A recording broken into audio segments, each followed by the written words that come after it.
Dito ka, Drexler. Okay, bilang. 1, 2, 3, 4, 5, 6, 7, 8, 9. Kulang ng isa?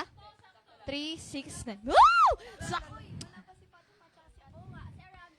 Oh, Fatima Arami. Okay? Ay, wala pa naman sila eh. Hello! What a challenge. Oo. Notification. Hello! Ah, sige. Tulungan nyo muna yung mga upuan na isang tayo lang dapat sila. Dapat hindi nakaganyan yung kalat. Dapat, walang kalat yung kanan natin tsaka kaliwa.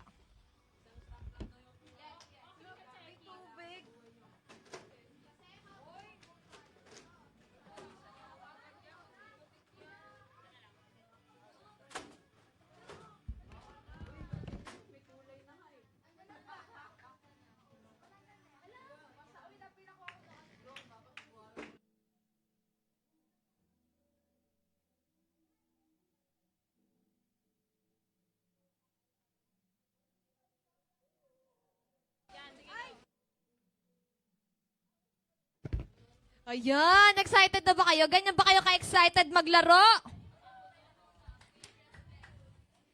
Okay, okay. Sinong magaling tumakbo? Sinong magaling gumewang? Gumewang, ganyan, ganyan. Gumiling. Sinong marunong magtaas, baba ng kamay? Wow. Okay, malalaman natin yan sa larong to. Una sa lahat, hindi ko alam yung pangalan ng larong to. Pangalawa, mamaya pa yung prize. Pangatlo, ready na ba kayo? Wala na akong kausap.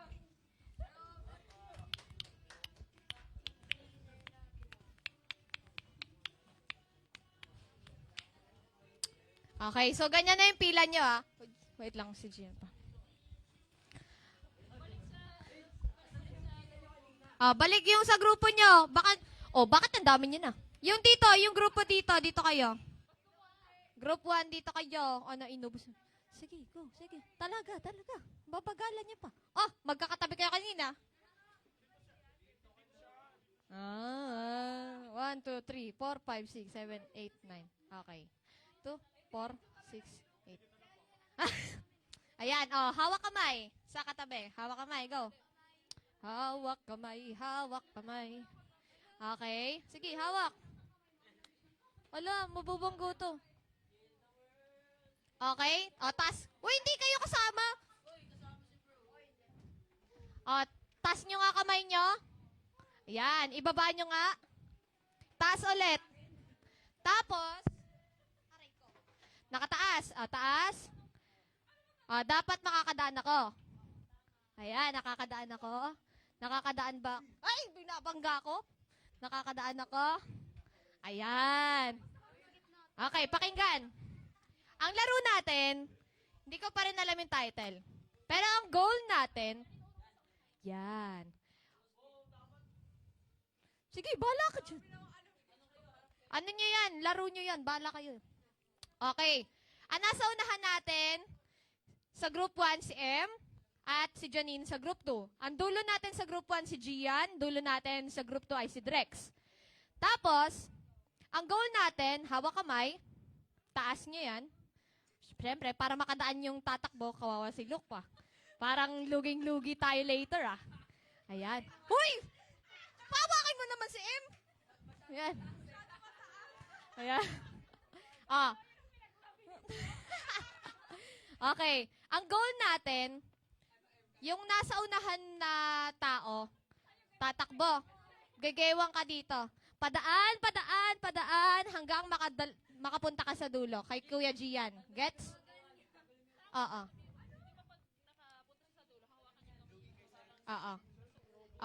Okay. Di ba? Pag nakapunta na si M, dun sa dulo, si Luke naman kasunod. Tapos, pagkatapos, gagawin. My goodness. Nagagets mo ako? Ikaw na lang, Ate Hana. Maglaban tayo.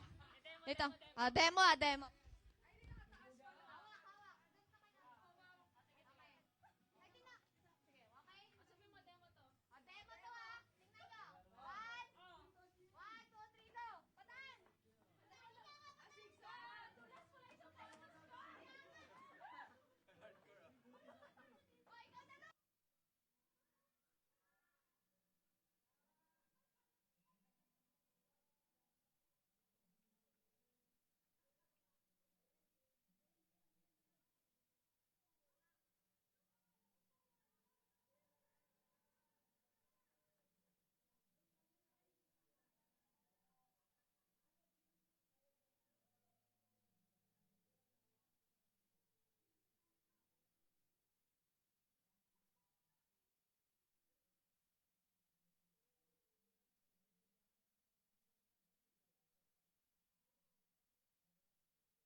Ayan na po, naglalaro po sila, guys. Angel, mag-mic ka. Wala na. Ay, ganito. Sa live to. Ayan. Oh, dahil dyan, void. Hindi, sa live daw to. Ayan. Lapit pa ulit dito kayo. Wala pa, isang beses pa lang eh. Ayan, move. Dito naman tayo mag-start. Ikaw din. Huwag kasi kayo mandaya. Okay, pabalik naman tayo. Ba't nyo ko nilayuan? Lapit kayo dito. Para naman may space kayo dyan. Ayan. Wait lang, nagpahinga naman yung matangkad. Yung ano kasi dito kasi. Kayo, para manalo, bigyan nyo ng space yung tatakbo. Kapag magkakatabi kayo, pag magkakadikit kayo nakaganyan, paano dadaan? Ayun, sige, gayahin nyo yan. Okay? Pagbigyan nyo naman si Luke, kapag siya na yung mag-move, bigyan nyo siya ng space. Okay? Ready na kayo? Ready na yan? Usa ka dito. Okay? Again, kapag... Hindi naman.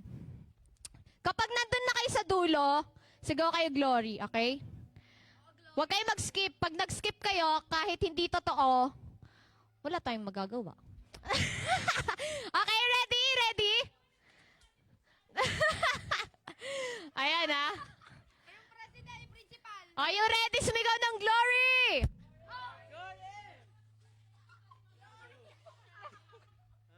Ang sakit. Okay, 1, 2, 3, go!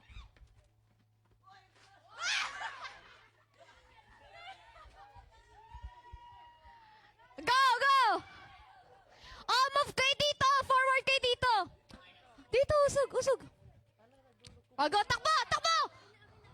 Oh, usog dito! Oh, sige, ayaw niyo mag-move, ha? Sige, ayaw niyo mag-move! Sige! Oh, usog kayo dito! Sige! Go! Oh, takbo! Oh, move pa ulit kayo dito! Balik! Wala pa! Oh, takbo! Nandataya tong group 2 na to, ha? Sigaw glory, pag nando na. Ayan, ganyan. Oh, sige, usog kayo dito.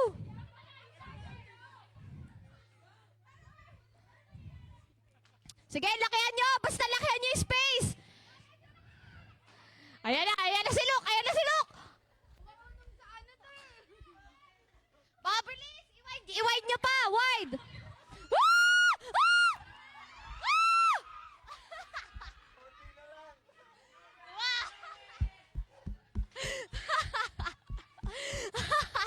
Wow, ang gagaling naman ng mga batang to.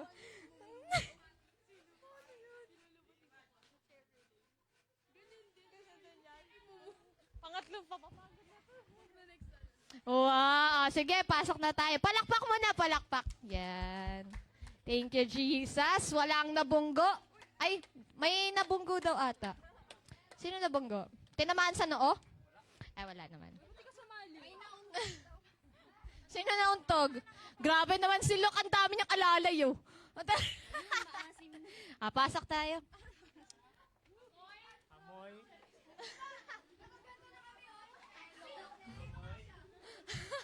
Ayaw niyo magbigay ng space. Ayan. Ayaw magbigay ng... Ayaw kumanon. Yung mga nakaganon lang. Di makadaan. Natumba na, G.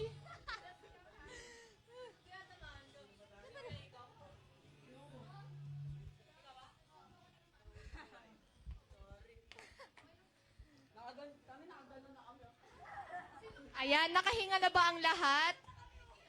Tubig, pwede muna magtubig sa taas. Tubig sa taas, sige, go. Tapos yung baso nyo, ibaba nyo ha, huwag nyo itapon. Itago naman. Baka binabato sa...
Ayan, at dahil nandito na tayong lahat, tayo po ay magtaas ng kamay at pumalakpak ng 3 beses.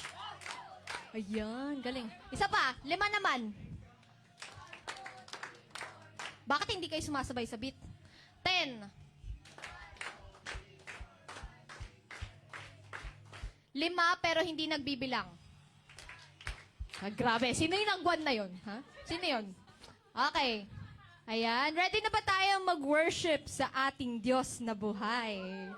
Amen. So, tayo na po ay mag-ready. Yes.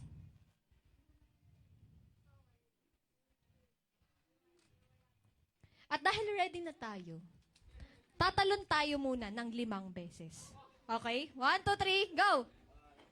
Ay, hindi naririnig yung mga sapatos nyo. Isa pa, 1, 2, 3, go!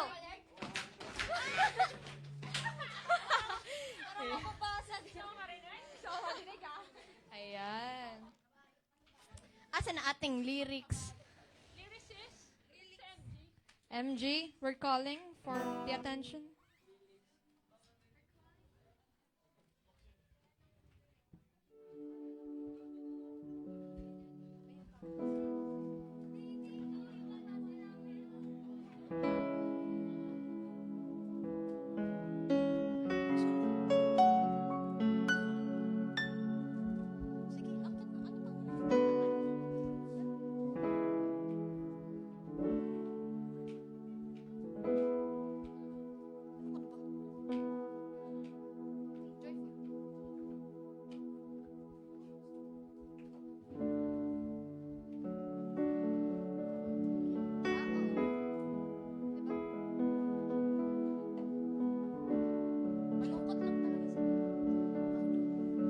Ayan, praise God, no? Isang malaking kagalakan na muli tayo nagtipon-tipon kasama ang mga kabataan upang magpuri, magsaya at magbigay ng kaluwalhatian sa ating Panginoon, no? Sige nga, bago tayo mag-start, ating kamayan, no? Ating yakapin ang ating mga kapatiran. No? At sabihin natin, masaya akong nandito ka muli sa bahay panambahan.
Ako nakakapagpuri sa biyaya mo lamang. Ako kumakain, ang lahat nito'y biyaya mo sa akin. Isa pa sa biyaya mo, sa biyaya mo lamang. Ako nabubuhay, sa biyaya mo lamang. Ako nakakapagpuri sa biyaya mo lamang. Ako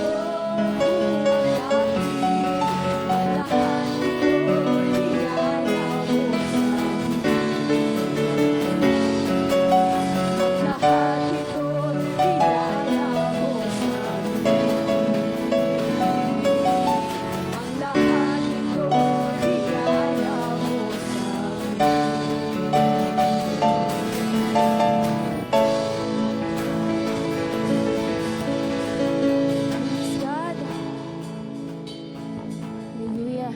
Tunay nga na dahil sa biyaya mo, Jesus, kami nabubuhay, Panginoon. Kami nakakapagpuri sa iyo, Panginoon, ng buong puso. God. Thank you, Jesus. Today we want to lift our voices. Kantahan ka, Panginoon, ng pasasalamat, O God. Dahil ikaw ang Diyos na gumagawa ng daan. Ikaw ang Diyos sa mga milagro, God.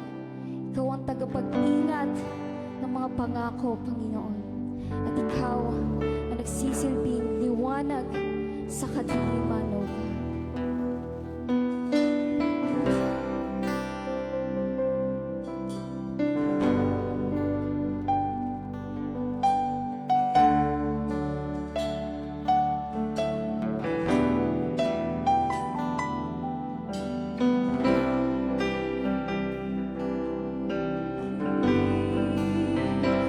Moving in the midst, I worship you.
ang ating Diyos na buhay. Ay, gusto niyo ba mag 1, 2, 3 muna para sabay-sabay naman tayo? 1, 2, 3, go! Ba't ang ikli? Okay, praise God, no? So, inaanyayahan ko ang lahat na kumuha ng upuan. Ayan. At maghanap kayo ng pwesto niyo. Tapos, magtatawag ako ng 3 bata na mag-share ng kanilang testimony. Kanilang experience this week na paano nila nakasama si Lord sa week.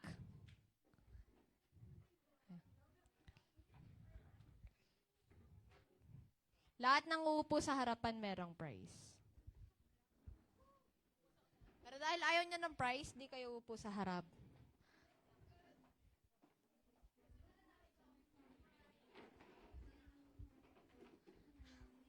Di talaga mamatay.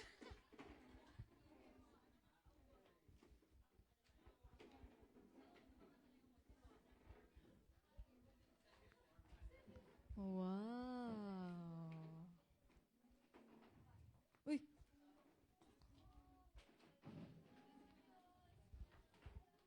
Okay. Nag-ready na ba kayo ng i-share nyo sa harapan? Okay. Sino kaya ang 3 bata ang mag-share ng kanilang experience this week?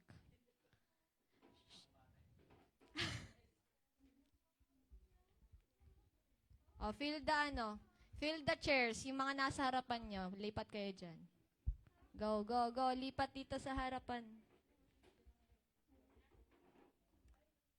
Hala, ayaw nyo ba katabi si Ate Janine at si Ate Hana? Ay, alis ka din. Sige na, dito kayo. Wag na kayo magdagdag ng poncho. Dito kayo sa harapan. Dito kayo, please. Please. Thank you po. Ayan, una ko pong tatawagin ay si... Magbigay kayo letter. Ayan. So, tinatawag ko po si Ate. Sino yun? Sino may anak? May video na. Ayan, okay. Sino mo ng volunteer? Gusto mag-share ng kanilang testimony? Ayan, ikaw na pala. Dito ka na. Oo naman, pwede naman sa upuan lang din. Dito ka na, tumayo ka na eh.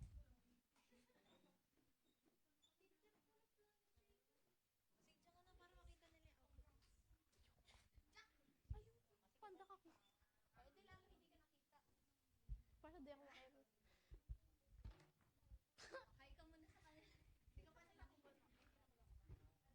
Yung testimony ko po is about kahapon sa school press conference po namin. Kasi before po ako pumunta sa school, nag-pray po ako, humingi po ako ng guidance kay Lord. Kasi po, pag gumagawa po ako ng article, parang mabilis po ako ma-distract. Lalo na po pag maingay yung surroundings ko. Surroundings? Lalo na po pag Hello. Lalo na po pag maingay po yung nakapaligid po sa akin. Tapos po, yung mga yung mga past articles ko po, parang hindi po siya hindi po siya polished katulad po ng mga gawa ko ng grade 6. So parang nawawalan parang nawawalan po ako ng spark po sa pagsusulat. So parang sabi ko, na lang po, parang gusto ko po lumipat ng school kasi gusto ko po i-give up yung writing. Pero humingi po ako ng sign kay Lord kung para sa akin po ba talaga yung writing. Tapos po, nung kahapon po, may fixed mindset po kasi talaga ako na hindi wala akong masusulat or magpapasa ako ng blank paper doon sa SPA namin. Pero po nung ah nung magpapasa na po ng article, parang nung yung ano po kasi, yung maximum po na paragraph po sa amin sa column writing po is 7 paragraphs lang po. Pero po yung napasa ko po is parang mga 12 paragraphs po. So parang madami pong pumasok sa utak ko that time. And nung nainis lang po ako kasi nung mga 4 na, gusto ko na po umuwi kasi naaantok na po ako. Tapos parang konti lang po yung tulog ko the day before that. Tapos po, nung 5 na po, sabi po sa amin ng SPA, na lang daw po, umuwi na lang daw po kami. Tapos isa-send po sa amin yung results kung sino po ilalaban for DSPC. Tapos po, hanggang ngayon po, hoping pa din po ako na mapili po. Cut pa lang. Cut muna. Yun lang. Wow! O, ibig sabihin, next week, yan, meron tayong update kay Ate Arami. Next! Who wants to volunteer?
Holy Spirit's guidance and wisdom for our message today. So let's pray. Father God in heaven, we praise and thank you, Lord Jesus, for giving us once again this time, Panginoon, para pag-aralan at pagnilayan, Panginoon, ang iyong buhay at banal na salita, Panginoon. Dalangin ko, Panginoon, na ang aming puso, ang bawat puso na narito ngayon, Panginoon, ay maging matabang lupa kung saan ang binhi ng iyong salita, Panginoon, ay patuloy na mag-grow, Panginoon. Ito po, Panginoon, ay mag-multiply, Panginoon. I pray, Lord Jesus, na marami, Panginoon, ang makapakinig at makapag-unawa, Panginoon, sa iyong salita, Panginoon. Lord, dalangin ko rin po na ikaw ang mangusap sa bawat isa sa amin, Panginoon. Hindi po akong makita, Panginoon. Bagkus, O God, ang wisdom and knowledge na nagmumula sa iyo, Panginoon, ay sumaakin, Panginoon. May you be the one, O God, to put the words into my mouth, Panginoon. And I pray, O God, that I may share your word effectively, O God, to this generation, O God. Maraming salamat po, Panginoon, sa oras na ito. Patuloy na ikaw ang mag-glorify, ma-magnify, Panginoon. Let your name be lifted up, O God. This all we ask and pray in the mighty name of Jesus. Amen and amen. Okay, so before natin basahin yung ating key text, no? Sinong nakakaalala ng news o ng story na to? Di ulit siya gumagana? Ayan. Sinong nakakaalala ng 2023 Ocean Gate Titan implosion? Naalala nyo? Okay. Baka yung mga iba, di pa nila naalala kasi elementary pa lang siguro sila. And nangyari to noong pandemic. Pero, ano nga ba yung nangyari dito sa Ocean Gate Titan implosion? So, ang tawag dyan is Titan submersible. No? So, nung June 18, 2023, merong 5 tao na nag-descend underwater para i-explore nila yung remains ng Titanic. Ngayon, sino dito ang nakapanood or alam yung movie na Titanic? Alam niyo yung movie na Titanic, di ba? Ano nangyari sa Titanic? Lumubog. Bakit? Dahil may natamaan silang iceberg, no? So maraming tao ang namatay nung na-submerge yung Titanic. So ang tawag dyan is Titan Submersible, and ang founder nila is si Stockton Rush, no? So tawagin na lang natin siya sa pangalan ng Mr. Rush, no? So si Mr. Rush, yung mga workers ni Mr. Rush, no, mga engineers, mga deep sea professionals, wino-warn siya na magiging danger, magiging sure na hindi magiging successful ang mission na to. Pero whenever they raise these concerns, dinidismiss ito ni Mr. Rush, no? Bakit kaya? Because probably he is motivated by his status, no? His ego, no? He is tempted to leave his mark, 'di ba? Sino ba naman ang taong mag-e-explore para makita yung Titanic? Wala. Baka maaring sila lang, no? If ever na maging successful 'yon, baka sila ang unang mga tao or baka tanging mga tao na makakakita, no, ng remains ng Titanic, 'di ba? So dahil sa kanyang ambition, no, na-blind siya ng kanyang ambition, and his leadership was marked with impatience, selfishness, and defiance to all the experts. No, dinefy niya lahat ng mga expert na nagsasabi na magiging imposible yung mission na yan. So anong tinuturo sa atin ng Ocean Gate Titan implosion? No? Pinapakita nito na our human hearts can easily be lured away. No? Sometimes yung temptation is loud, sometimes it is obvious, pero sometimes yung temptation, it comes dressed as ambition, as innovation, or even noble purpose. No? Hindi siya laging pangit. Minsan, temptation comes or dresses as something na maganda, no? But when our desires, kapag daw yung desires natin is heavier, no? Mas mabigat daw yung desires natin kesa sa dependence natin sa Panginoon, we trade wisdom for recklessness. No? Mas pinipili natin na mapasama, no? Mapunta sa isang bagay, no, na kung saan hindi tayo mapapabuti, no? And tayo, we are living in this culture kung saan we celebrate speed, 'di ba?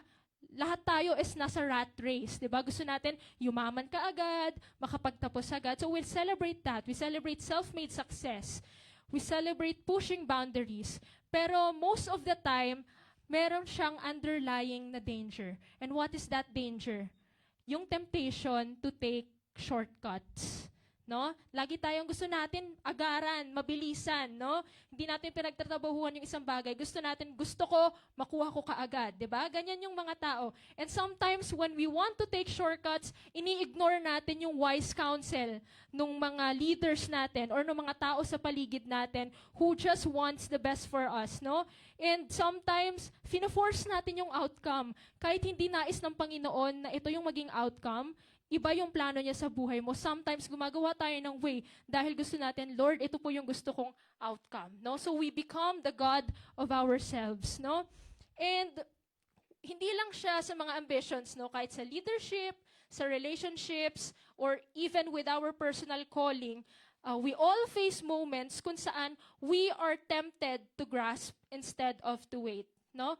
To take instead of trusting God. No? And actually, hindi natin kailangan ng more drive. Hindi natin kailangan ng maraming drive. Ang kailangan ng bawat isa sa atin is discernment. No? Yun ang kailangan ng bawat isa sa atin. And so, ngayon, pag-aaralan natin, saan ba talaga nagsimula ang temptation? Okay. Dahil ikaw ang disciple ko, sino ang unang taong na-tempt? Okay, very good. Okay, so in Genesis chapter 3, verses 5 to 6, let us go back to where it all started. Okay, everyone, basa.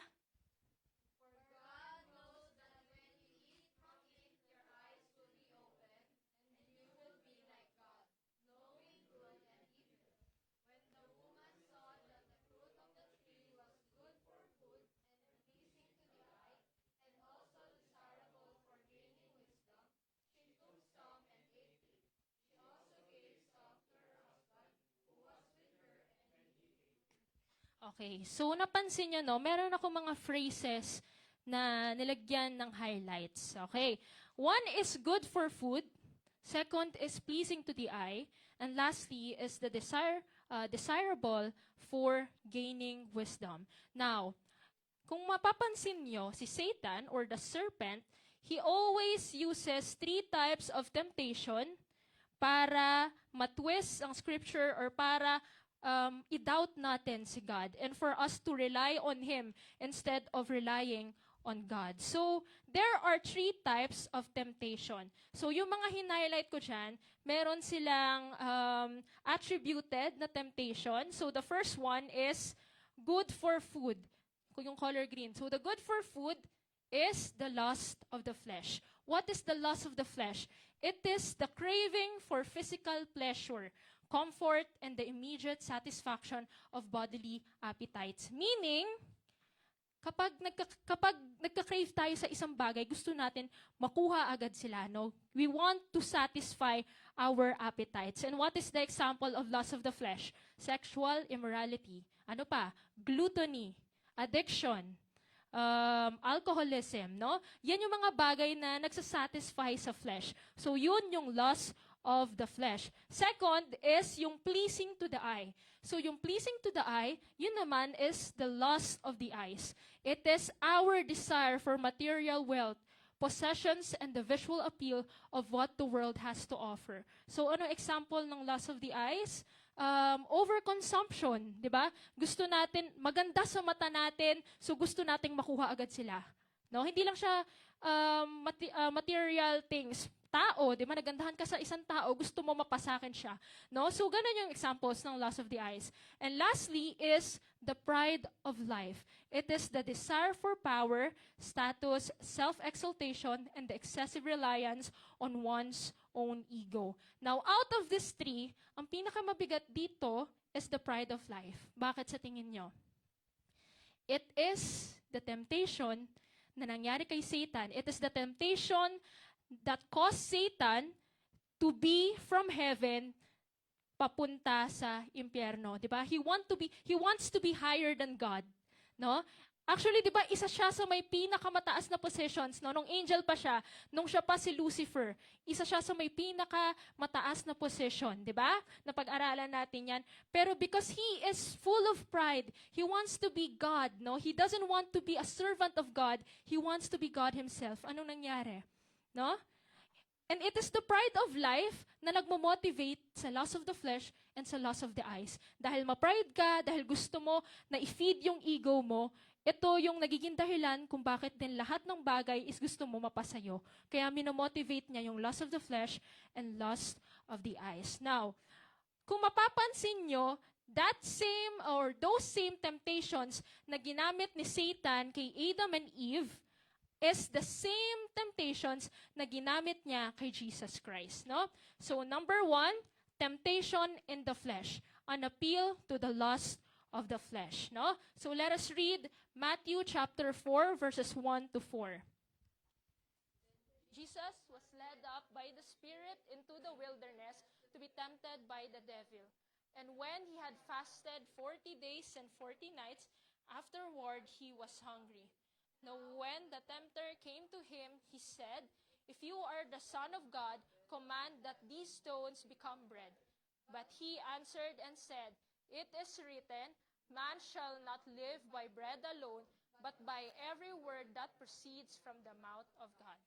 Okay, amen. So number 1, we should trust where the Spirit leads.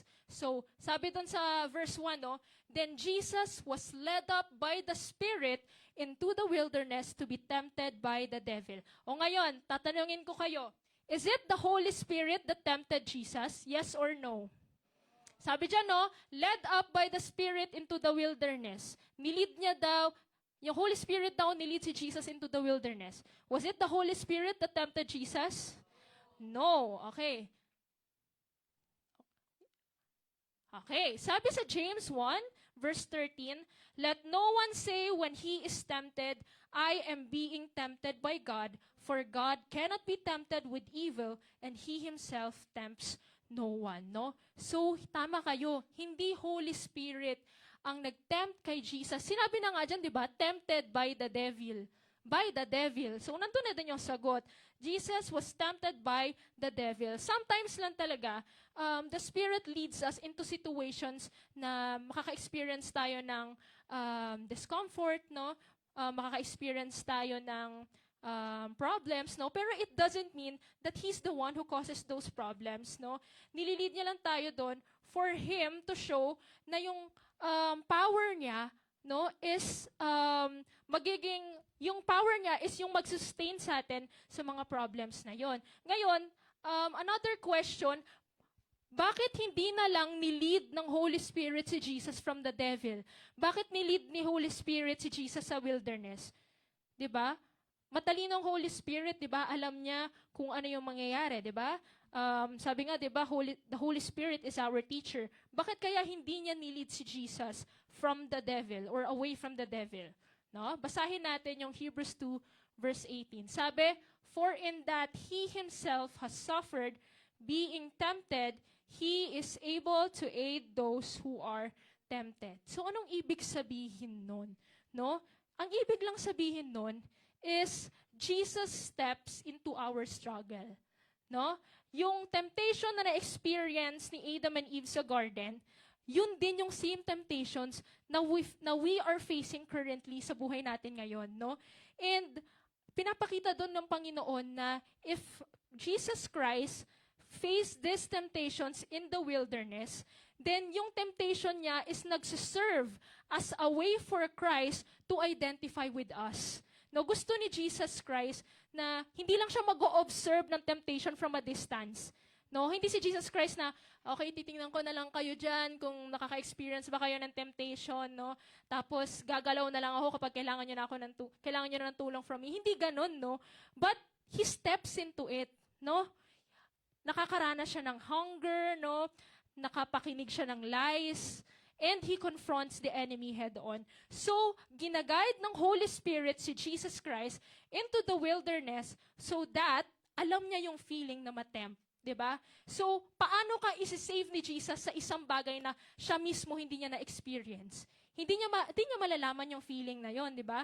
Paano siya magiging compassionate towards us if hindi niya naranasan yon himself? Di ba? So, yun, ginawa yun ni Jesus so that He can meet with us with sympathy and compassion, no?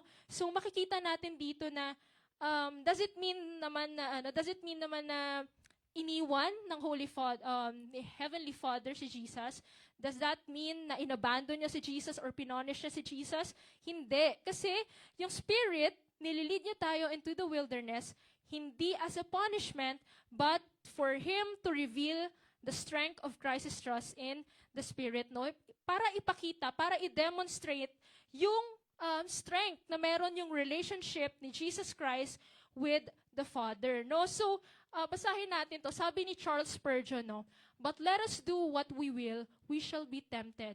God had one son without sin, but He never had a son without temptation. So, ibig sabihin, temptation is a certainty for everyone. We will face temptation until we go to glory. So, sabi dyan, no? It is a certainty for everyone. Sino dito naka-attend ng youth camp? Identity. Naalala niyo yung sinabi ng pastor doon?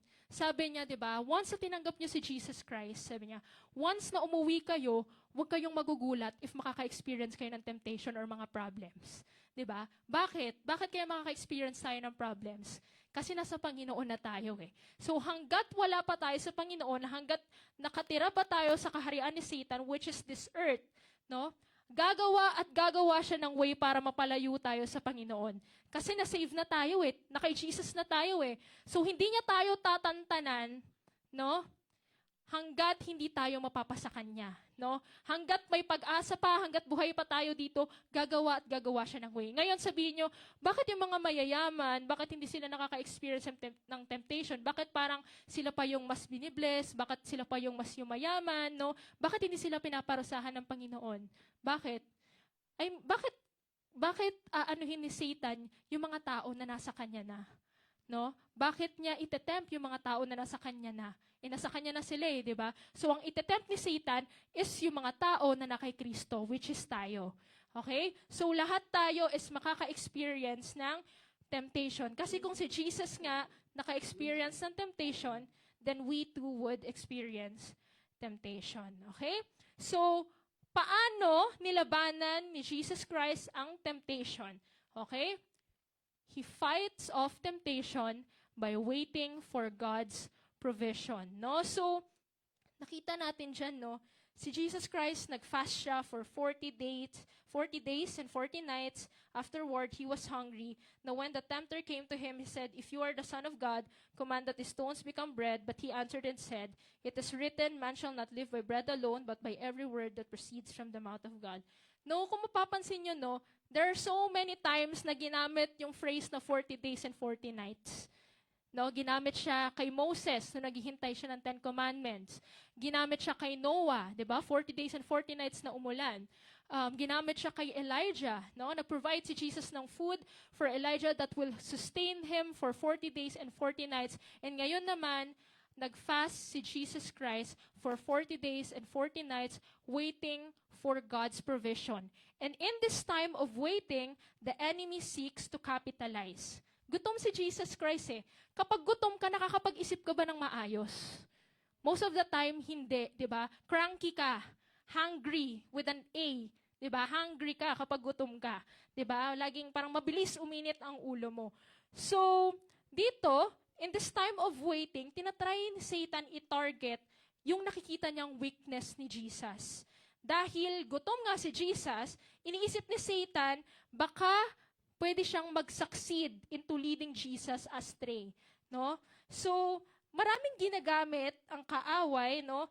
Alam, yung kaaway, minsan nga mas magaling pa siya sa atin in terms of scripture, eh. Alam niya yung mga scripture, di ba? Maalam siya sa mga scripture. So, paano niya ginamit ang scripture? What God says. Sa Matthew 3 verse 17, if naalala niyo yung lesson ni Kuya Angelo last month about the baptism of Jesus, by the way, yung wilderness is nangyari after i-baptize ni Jesus. Nakita niyo, di ba? After siya i-baptize, naka-experience siya ng temptation. Ganon din tayo, di ba, kung mapapansin niyo, kapag after nating i-baptize, after nating i-accept si Jesus, saka tayo makaka-receive ng temptation after. So, ganon din yung nangyari dito kay Jesus. So, sabi sa Matthew 3 verse 17, "And behold, a voice from heaven said, 'This is my beloved Son, with whom I am well pleased.'" No, sinabi mismo ni God the Father, 'di ba? Audible voice, sabi 'di ba? Audible, "This is my beloved Son, with whom I am well pleased." O ngayon, paano tinwist ni Satan? Talaga ba? If you are the Son of God, talaga ba? Ikaw ba talaga yung anak ng Diyos? Kung ikaw yung anak ng Diyos, sige nga, gawin mo ngang tinapay yung mga bato, 'di ba? So ganyan lagi yung ginagawa ni Satan. When God says one thing, si Satan laging may rebuttal na question na parang, did God really say that? Ganyan yung ginawa niya kay Adam and Eve, 'di ba? Parang kinos niya yung question niya for Adam and Eve to doubt God, 'di ba? And actually obvious nga yung ginagawa niyang tactics eh. Pero dahil nga hino-hope niya na baka dahil gutom si Jesus, maaring yun yung mag-distract kay Jesus para i-take ni Jesus yung bait, no? So, yun ang ginagawa ni Satan. Nagkakasya ng doubt, hindi lang kay Jesus Christ, pero sa atin, 'di ba? Yung ba talaga yung sinabi, 'di ba? Yung ba talaga yung nasasabi sa Bible? Sure ka ba, 'di ba? So, ganun din tayo. Kapag yung flesh natin is hindi nasa magandang kalagayan, no? It makes us short-sighted and impulsive. Naalala niyo ba si Jacob and Esau? Naalala niyo ba yung kwento nila? Naalala niyo si Esau? Si Esau ang panganay. Tama? Pero anong nangyari? So if I'm not mistaken, ni Esau, 'di ba? Sa sobrang gutom niya, binigay niya yung birthright niya, tinrade niya yung birthright niya para sa bowl of stew. No? Para sa sopas, para sa soup, no? Pinalit niya yung birthright niya. Ini-imagine ko nga, what if hindi niya ginawa yon? Baka sinasabi natin, God of Abraham, Isaac, and Esau. 'Di ba? Baka ang pinag-aaralan natin ngayon is the tribes of Esau, imbes na tribes of Jacob, 'di ba? Pero dahil short-sighted siya, dahil impulsive siya, ano nangyari? No? Binigay niya yung birthright niya, binigay niya yung inheritance niya, give up niya, no? Dahil para sa kanya, this moment is all that matters, no? Itong present na to, ito lang, no? YOLO, you only live once, 'di ba? Ganyan. So dahil doon nakalimutan niya yung relationship niya with God. And ganun din yung nangyari kay Adam and Eve, 'di ba? Nung nadenggoy sila ni Satan, 'di ba? Inisip nila na itong moment lang nito, this moment is all that matters. They believe Satan's lie at kinain nila yung fruit of the knowledge of good and evil. Pero ibahin natin si Jesus Christ, because where Adam and Eve ate in deception, where Esau ate in impulsiveness, Jesus fasted in faith, no? Adam and Eve lost their fellowship, no? Meron silang face-to-face na fellowship with God, no? Kung maalala nyo si Adam and Eve, nakikita nila face-to-face si God. Hindi katulad ngayon, hindi natin nakikita ang Panginoon. Si Adam and Eve dati, nakakausap nila personally si God. But they lost that fellowship. Esau lost his birthright, no? But Jesus, the true Son, held fast to both by waiting on the Lord, trusting His Father, and resisting temptation. Bakit? Kasi alam ni Jesus Christ na after niya mag-fast, sa dulo nun, magpro-provide ang Panginoon. 'Di ba? Ganyan tayo minsan eh. Gusto natin mabilisan, no? May gusto tayong isang bagay. Anong ginagawa ng iba? May gusto isang bagay, magiging riding in tandem, 'di ba? Magnanakaw, mag-aakyat ng bahay, 'di ba? Mag-aakyat bahay gang. Kasi gusto nilang mabilisan. Pero it leads to destruction, no? So dapat tayo, when we face temptation, no, kapag natitempt yung ating mga flesh, we must wait on God's provision. Okay, sabihin mo nga sa katabi mo, wait on God's provision. Ayan. So hindi lang 'yan pagdating sa sa mga material na bagay. It also applies sa relationship, no? mag-wait kayo kay God ng taong magiging partner ninyo. No? Huwag kayong magmadali. Wait on God's provision. So, okay. So, anong sagot ni Jesus Christ kay Satan? No? Deuteronomy 8 verse 3. It is written, man shall not live by bread alone, but by every word that comes from the mouth of God. No? So, nag-rely si Jesus sa scripture, specifically, sa Deuteronomy 8 verse 3. So, anong ibig sabihin na hindi nabubuhay ang tao sa tinapay lamang, pero sa bawat salita na nagmumula sa bibig ng Diyos? Ano ibig sabihin nun? Sabi doon, kailangan natin ng pagkain para mamuhay, no? Physically, kailangan nating kumain, pero hindi pagkain lang, no? Our greater need is for God Himself. So, paano yung pinapakita? Christ shows us our need for faithfulness outweighs any other need, but we often get our needs and wants mixed up, thinking we need something just because we desire it. So, parang ano lang yan, parang isang nanay na sinasabi sa anak niya, mamaya ka na mag-dessert after mo mag-dinner. No? Parang ganun lang yan eh. Na yung ini-instruct ng nanay yung anak niya na huwag ka muna kumain ka muna ng dinner, di ba? Kasi yung dinner, meron siyang actual nourishment, di ba? Pero yung bata, gusto niya makuha na agad yung dessert, no? Pero kailangan nila ng meal eh. Kailangan nila ng dinner. So, na may mix up yung priorities nila kasi dinedesire nila kaagad na mag-dessert, no? Iniisip nila, I need this dessert now. We need it right now, no? And pinapromise naman ng nanay na kakain ka naman ng dessert. Pero, mamaya na, kumain ka muna ng dinner, magde-dessert ka, kapag kumain ka, maghintay ka lang, di ba? Maghintay ka lang. Pero ano nangyayari? Short-sighted yung bata eh. No? Gusto ng bata, gusto ko, kuha ko kaagad. No, di ba? So, ano nangyayari, di ba? Hindi sila nabubusog talaga, no? So, kailangan natin ng Word of God for us, for nourishment, no? For growth, no? Ito talaga yung makapagbibigay sa atin ng buhay, no? So, yun ang dapat natin gawin, no? We must wait on the Lord to discern what He wants from us, and we must let Him lead us to faithfulness. Ano pa yung makukuha natin from that? Napansin nyo, nung tinempt ni Satan si Jesus, gumamit siya ng Word of God. No? Gumamit siya ng Word of God. Di ba powerful si Jesus? Na baptize na siya with the Holy Spirit eh. Katulad nung lesson natin kanina, di ba? After niyang mabaptize ng water, nabaptize siya with the Holy Spirit. And if he has the Holy Spirit, then he can operate supernaturally. Di ba? Pwede niyang i-rebuke si Satan to another galaxy. Tinetempt mo ko ibato kita sa Mars. Pwede niyang gawin yun eh. Pero anong ginamit ni Jesus Christ? Word of God. Bakit? Anong gustong ipakita sa atin ni Jesus Christ? No? Pinapakita ni Jesus Christ na He wants to fight this battle as a man, as a full man. No?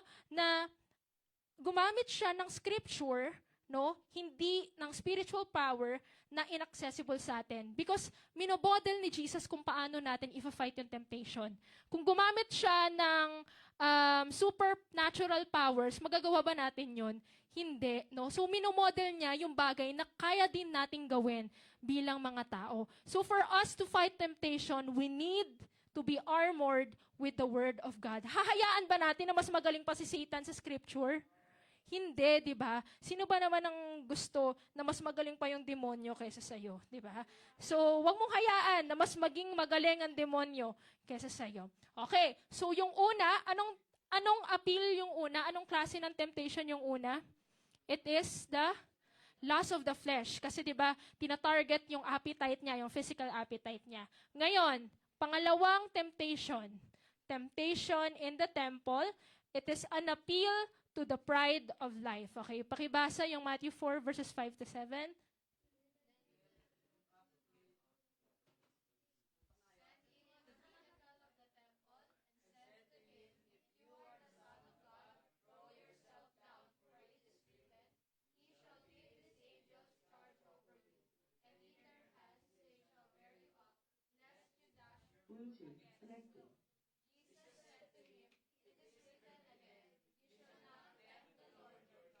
Ayan. So, napansin nyo, no?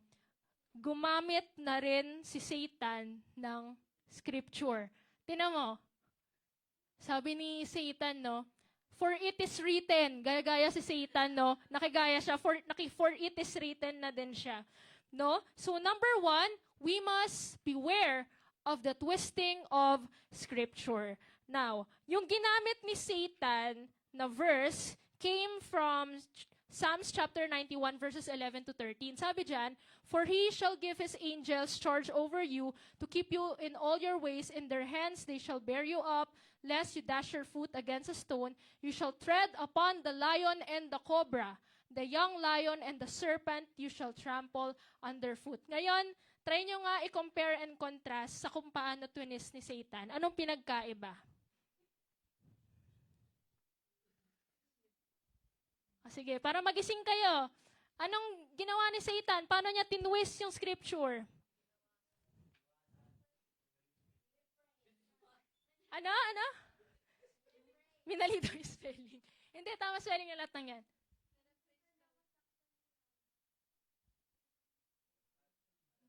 Gusto niyang masaktan. Gusto niyang masaktan si Jesus. Ano sagot mo, Jel? Okay, binawasan niya, no? Napansin niyo? Verse 13, "You shall tread upon the lion and the cobra, the young lion and the serpent, you shall trample underfoot." No? Kung iisipin nyo, sa dinami-dami ng scripture, ang ginamit pa ni Satan against Jesus is yung something na disadvantageous sa kanya. No? Disadvantages sa kanya yan, no? The young lion and the serpent you shall trample underfoot. No, di ba? Ano ba naman to si Satan? Ang dami-dami scripture, di ba? Pero makikita lang din natin dito na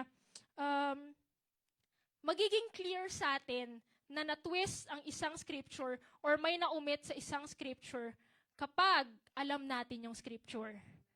Di ba?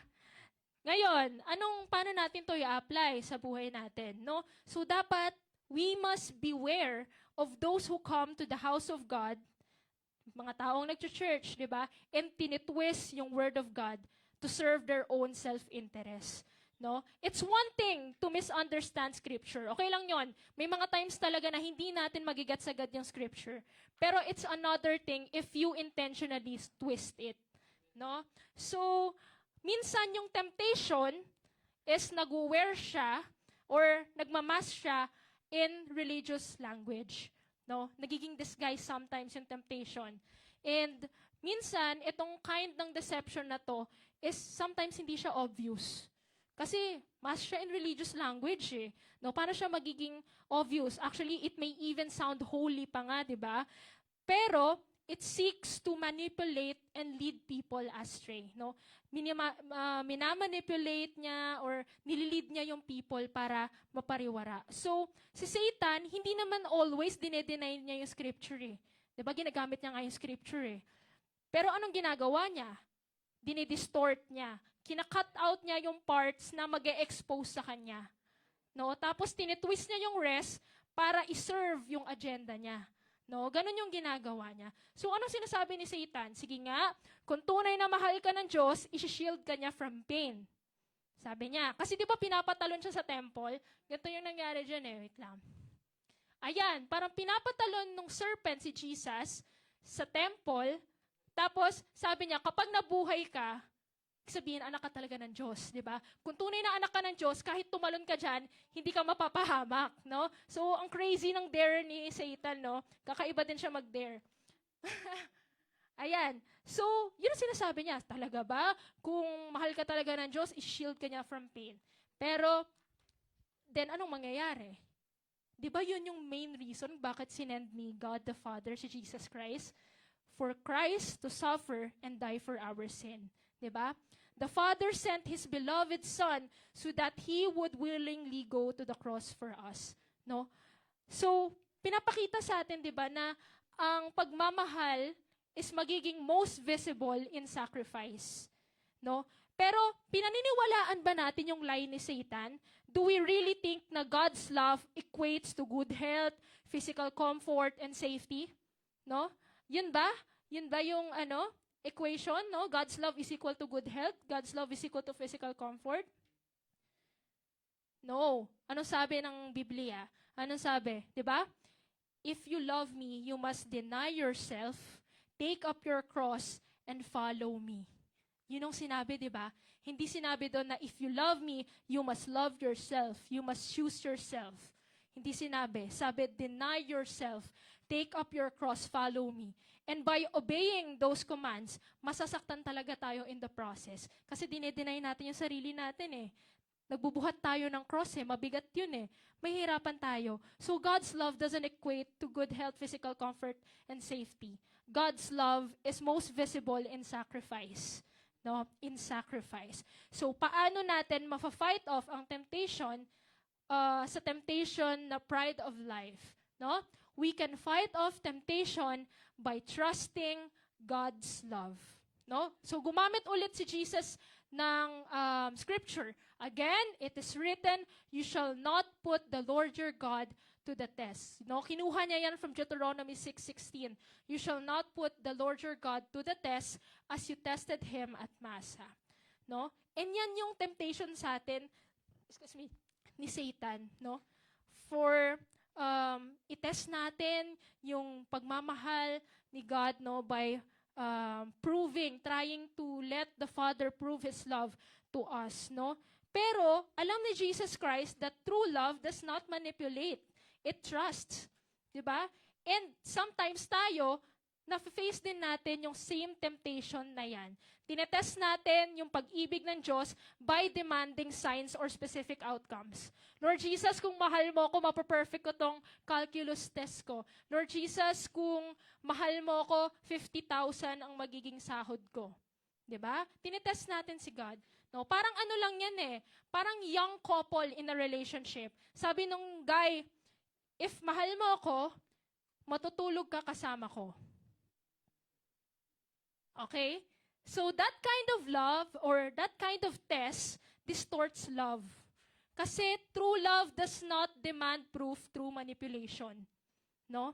Anong sabi sa 1 Corinthians? Love is patient, love is kind, it does not boast, it does not serve self-interest, di ba? So, ang tunay na pag-ibig, nagproprotect, nag-honor, naghihintay, nagtitiwala. Yun ang tunay na pag-ibig, di ba? So, the moment na someone ties love sa isang manipulative test, and nagdedemand sila ng sign, ng specific outcomes, then they are not asking for love. What they're asking for is control. They want to control you. They do not want to love you. They want to have possession over you. Yun, no? And ganun yung ginagawa ni Satan kay Jesus and sa atin. If the Father really loves you, make Him prove it. No? Pero hindi kailangan ni Jesus ng dramatic rescue para i-confirm na mahal talaga siya ng Diyos Ama. No? So, paano natin mafa-fight off yung temptation na mahal ba talaga ako ng Panginoon? 'Di ba? Tingnan niyo to. Ano 'yan? Cross, 'di ba? Yan na yun eh. That's the sign we're looking for. Hindi na natin kailangan maghanap ng sign, no? We just need to remember the finished work of Christ. We just need to remember His faithfulness. 'Di ba? I-remember natin yung track record niya. 'Di ba? Kung sinave ka niya noon, isi-save ka niya ngayon. If nag-provide siya sa'yo noon, magpo-provide siya sa'yo ngayon. 'Di ba? Ganun yun eh. We must return to His Word and trust in the love that He has demonstrated through Christ. Sabi sa Romans 5:8, 'di ba? No? But He has demonstrated His love for us that while we were still sinners, Christ died for us. While we were still sinners. Walang kamahal-mahal sa isang sinner. Madumi ang sinner. No? Marami siyang karumal-dumal na ginagawa. Sino magmamahal sa kanya? Pero no, while we were still sinners, Christ died for us. Not just for me, not just for you, for everyone. No? Kahit hindi pa natin siya tinanggap noon. No? Mahal na tayo ng Panginoon. And nung tinanggap natin siya, does that mean na mas mahal ka niya ng Panginoon? Hindi. Kasi ever since the world began, mahal ka na niya. No? Amen. So, how do we fight off the pride of life? By trusting God's love. Okay? So, dadako na tayo with our third temptation. Ang dami na Okay, so, temptation in the world, an appeal to the lust of the eyes. Okay, so para magising yung mga inaantok, basa.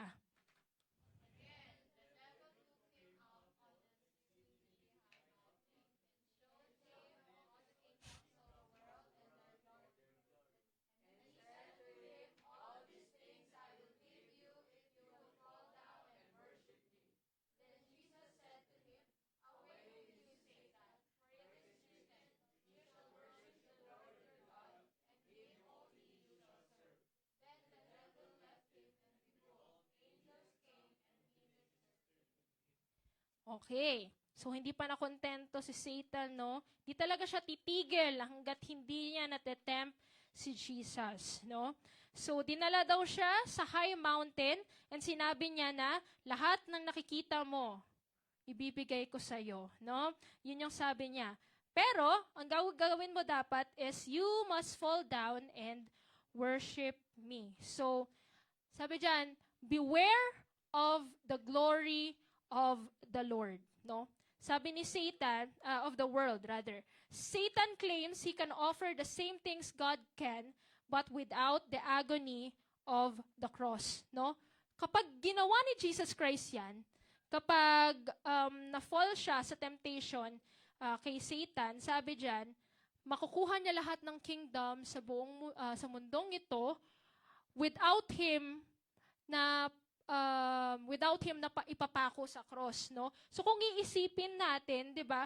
Parang this offer seduces with power, authority and ease, no? Magiging parang kung pinili to, parang magiging komportable, 'di ba? Parang magiging komportable siya, no? So sinasabi ni Satan, turn away from God the Father and worship me, the father of lies. No, parang yun yung gustong iparating ni Satan kay Jesus Christ. And minsan, yung temptation, hindi naman siya always dumadating sa atin with horns and a pitchfork. Hindi naman darating yung temptation sa atin na mukhang demonyo, no? Minsan nga, di ba? And most of the time, temptation comes dressed as something that we really like, no? Anong paborito niyong dessert? Anong paborito niyong dessert? Hindi. Pag-isipin mo sila, anong paborito niyong dessert? O sige, go Luke, ikaw. Ano favorite mong dessert? Okay, talo. Okay, kailangan ko ng someone na magbibigay ng specific. Ano favorite mong dessert? Ice cream. Okay. So ngayon, no, may ubo ka. No, may ubo ka, tapos kailangan mong magpagaling. Matetempt ka ba kung nanlibre sa'yo si Kuya Angelo ng ice cream, pero ang flavor ay ampalaya? O, di ba? Hindi ka matetempt. Hindi ka matetempt sa isang bagay na pangit.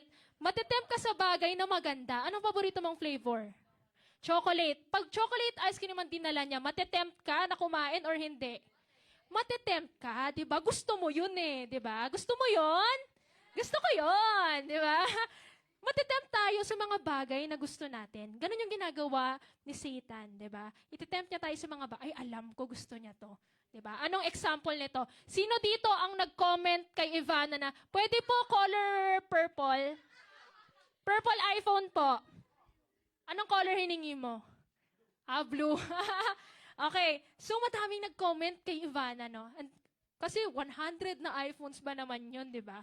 So matetempt talaga tayo na sumali doon sa parang paraffle niya or anything. Pero may catch.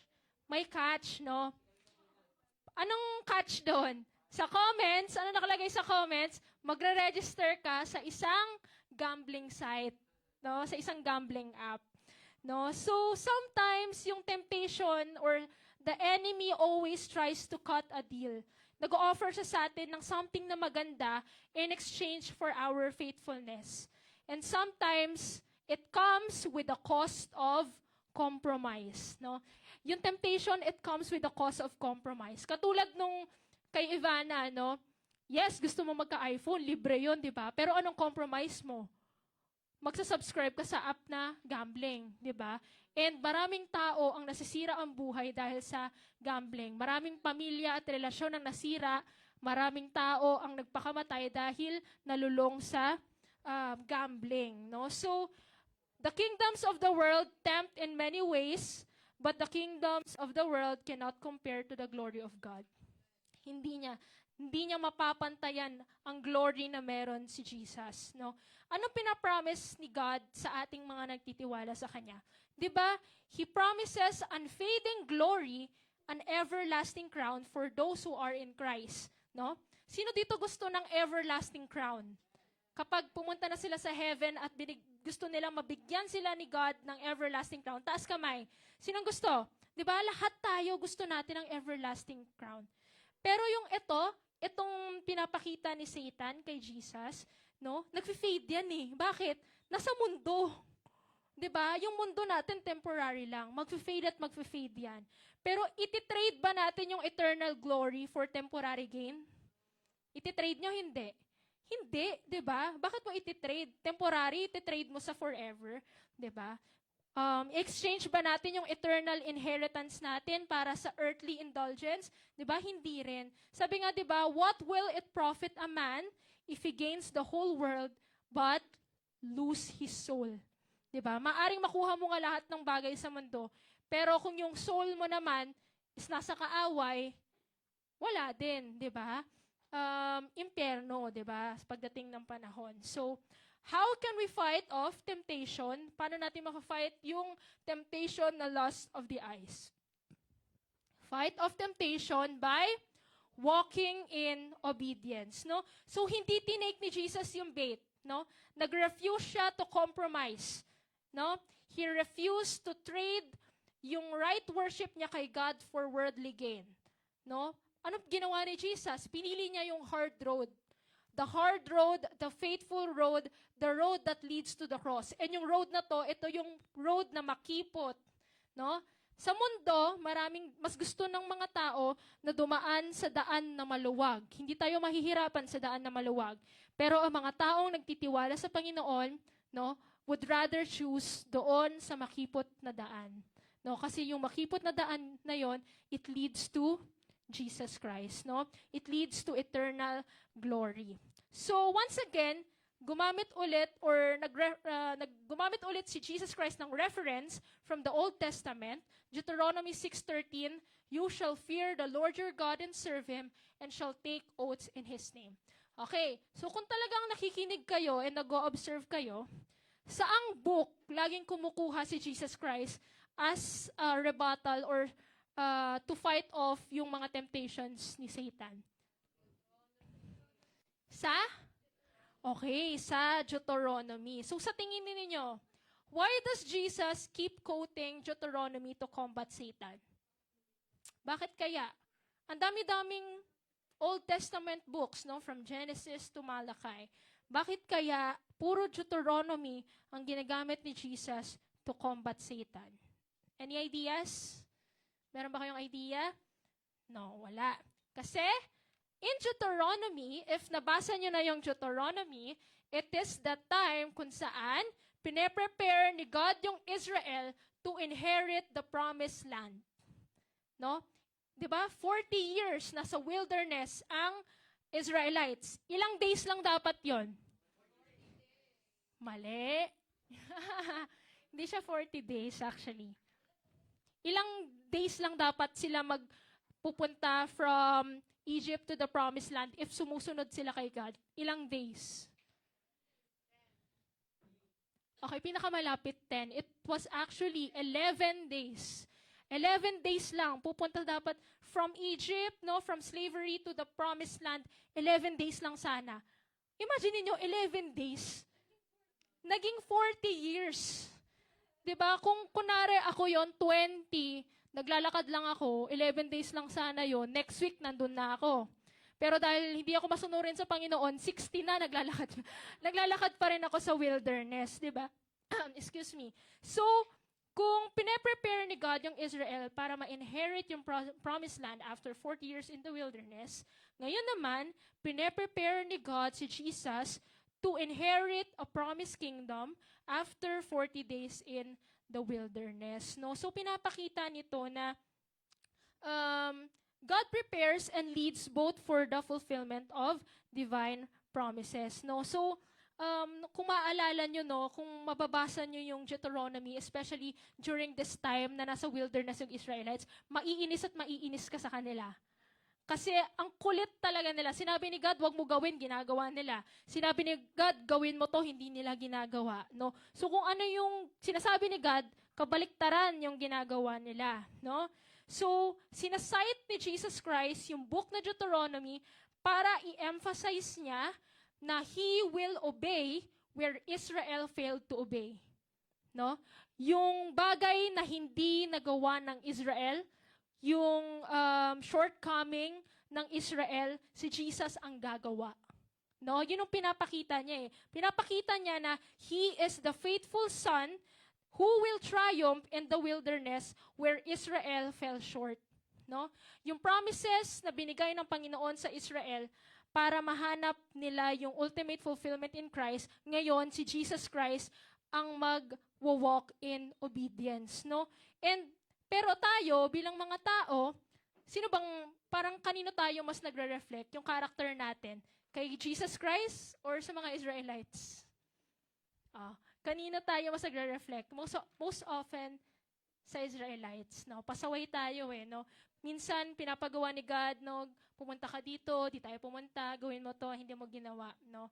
So, most of the time, we find ourselves failing to keep God's commands because yun nga, nag-face tayo ng mga temptations sa mundong ito. So, I will end this with a proverb, no, or an old saying from Martin Luther. Sabi niya, you cannot keep birds from flying over your head, but you can keep them from building a nest in your hair. Ano ibig sabihin niyan? Sabi diyan, di ba? Hindi natin masa-stop, no, yung birds from flying over your head. It is natural for them to fly. No? Dinesign sila para lumipad. No? So, hindi natin sila masa-stop from flying over our heads. Pero we can keep them from building a nest in your hair. Meaning, hindi man natin nakokontrol always yung temptations na ma-face natin, pero katulad ng hindi natin kayang i-control yung birds na lumilipad sa mga sky, no? But we can refuse to let them build a nest in us. Ibig sabihin, we can refuse, no, to let sin find a home in us. Ibig sabihin, we can reject, no, we can turn away from temptation. Huwag nating hayaan na yung temptation na ito is mag-build ng bahay sa puso natin, no, or sa utak natin. No? And minodel ito ni Jesus Christ nung tinetempt siya ni Satan. No? Hindi niya ine-entertain yung lies ni Satan. Hindi rin siya nakipag-negotiate with Satan. No? Ang sinasabi niya, kinocommand niya agad, di ba? Be gone, di ba? Gumagamit siya ng salita ng Diyos. So tayo, ano dapat gawin natin? No? So do we entertain our temptations? No? Kailangan ba? May nag-pop up na site. Uy, parang ano to papanoorin mo. So magtatago ka sa kwarto mo, sa kapatay lahat ng ilaw. Ganun ba? Kapag nakakita ka ng temptation? Or yung kaibigan mo, oh, shut ka, unti lang naman eh. Ngayon lang naman eh, no? Ngayon na lang tayo nagkita-kita eh, shut. Tatanggapin ba natin? Sige na nga, isang lagok lang. Ganun ba? Oy, patry nga ako niyan, parang ang bango, may strawberry flavor. Patry pa hit-hit, no? Ganun ba gagawin natin? I-entertain ba natin yung temptation? Or i-command natin sila, be gone? Or ikaw mismo, lalayo ka? Anong dapat natin gawin? I-invite yung temptation na mag-build ng nest sa atin for it to settle in, for it to hatch and grow? Yun ba? Hindi, di ba? Ang dapat natin gawin is to ward them off, no? We command, be gone, we rebuke them, no? Lumayo din tayo mismo ilayo natin yung sarili natin sa mga environment na ganon. Kasi where we often entertain sin, Christ naman embraces obedience, no? Maging example natin, maging model natin si Jesus Christ. Yung obedience niya nag-flow from love and loyalty to our Heavenly Father, no? And yung pagmamahal niya is hindi lang para sa Heavenly Father, no? He also loves the church, no? Hindi niya lang ni-resist yung temptation para i-honor yung Father, pero para i-rescue tayo. no? Tayong church niya, no? Kasi 'di ba sabi doon, kung maalala niyo sa Old Testament, 'di ba, kailangan ng perfect lamb, no? Para mabayaran yung kasalanan ng kung sino mang nagkasala, 'di ba? So imagine niyo sa tatlong temptation na 'yan, may isang na fail si Jesus. May isa siyang temptation na in-entertain niya, tas ginawa niya. Ano mangyayari sa atin? Di ba sabi doon, kailangan natin ng sinless, spotless na substitute for our salvation. Di ba? Yun yung kailangan, di ba?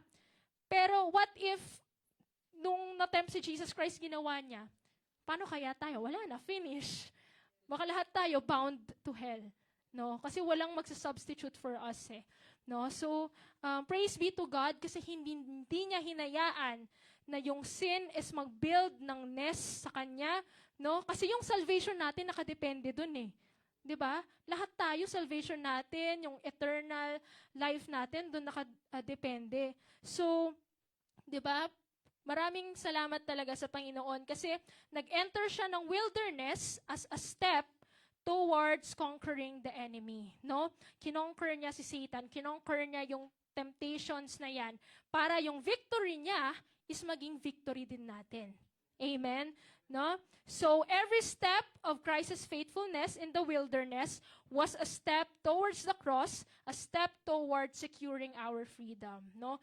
Na si Jesus, no, He will make us righteous through His perfect obedience. And His righteousness is something na magiging imputed na righteousness din sa atin, no? So, with our salvation in His hands, Christ remained faithful, no? He never sinned, no? Yes, He experienced temptation, pero He never sinned, no? So, dahil nag-remain si Jesus, naging faithful siya, nag-stand firm siya, anong ginawa ni Satan? Hindi umubra si Satan. Umalis si Satan, and after nun, dumating ang mga anghel to care for him. No? So, in the end, no, makaka-experience talaga tayo ng different temptations. And even mga maaring yung iba sa atin nga is nasa wilderness ngayon. We are in the seasons of waiting. Baka nasa seasons tayo of testing. And sometimes, we may feel alone in this wilderness. Pero the Father sees us and He ministers to us. No? Katulad nung ginawa niya kay Jesus Christ. So, Jesus Christ showed us, no, paano natin i-fight off yung temptation. Una, wait on God's provision. Second, trust in God's love. And lastly, walk in obedience, no? So, i-ano nyo yan, put it on your notes, no? Yan ang mga magagamit natin to fight off the 3 types of temptation that Satan always use. No, lagi niya ginagamit yan. Bakit kaya? Syempre, lagi nag-work din eh. No, 'di ba? If it works, 'di ba? Di gamitin natin ang gamitin, 'di ba? Pero tayo dahil alam na natin kung ano yung mga ginagamit niya, we can prepare, no? We can be ready and we can remember this, no? Wait on God's provision, trust in God's love, and walk in obedience, no? So we praise and thank God for His message today. Meron ba tayong cell group? Wala. Okay. So, let us all stand and let us pray. If meron man sa inyo ang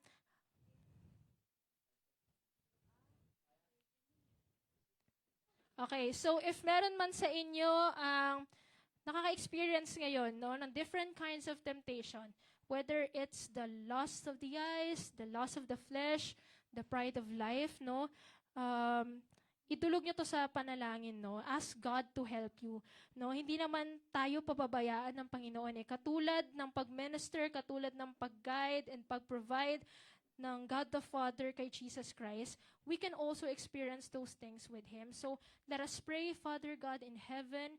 We just want to praise you, O God. We magnify your name, O God. We exalt you in the highest, O God. We praise and thank you, Lord God.